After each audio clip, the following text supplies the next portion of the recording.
আমির জামাত বলেছেন যে বাংলাদেশের বিদ্যমান যে আইন সেই আইনেই বাংলাদেশ চলবে, যেখানে সব ধর্মের সম্মান এবং মর্যাদা রক্ষা করা হবে এবং এই আইনটি যথেষ্ট হবে। প্রশ্ন করেছিলেন যে যদি আপনারা জনগণের সমর্থন নিয়ে রাষ্ট্র পরিচালনা বা সরকার পরিচালনার সুযোগ পান, তাহলে কোন আইনে আপনারা দেশ চালাবেন, এটাই ছিল মূল প্রশ্ন।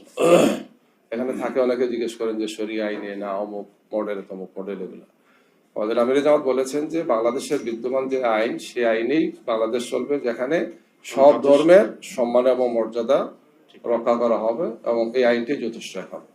জামাত ইসলামের আমির মহোদয়ের সাথে আমরা কথা বলেছি, এই বাংলাদেশের শারিয়া ল অর্থাৎ শারিয়া আইন উনি বাস্তবায়ন করবেন না। আমাদের আমির জামাত বলেছেন যে বাংলাদেশের বিদ্যমান যে আইন সেই আইনেই বাংলাদেশ চলবে, যেখানে সব ধর্মের সম্মান এবং মর্যাদা রক্ষা করা হবে এবং এই আইনটি যথেষ্ট হবে। জামাত ইসলামের আমির মহোদয়ের সাথে আমরা কথা বলেছি, উনি যে আশ্বাসগুলো দিয়েছেন সেটাই আমি একটু আরবার রিপিট করতে চাই।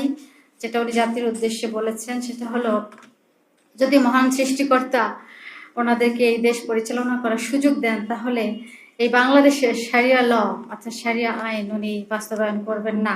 এটা আমাদের জন্য খুব ভালো বিষয় ছিল।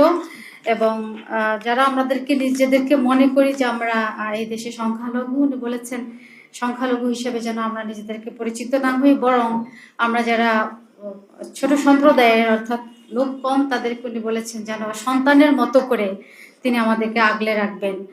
যেটা আলোচনা হয়েছিল, উনি প্রশ্ন করেছিলেন যে যদি আপনারা জনগণের সমর্থন নিয়ে রাষ্ট্র পরিচালনা বা সরকার পরিচালনার সুযোগ পান, তাহলে কোন আইনে আপনারা দেশ চালাবেন, এটাই ছিল মূল প্রশ্ন। এখানে থাকে অনেকে জিজ্ঞেস করেন যে শরিয়া আইনে না অমুক মডেল তমুক মডেল, এগুলো।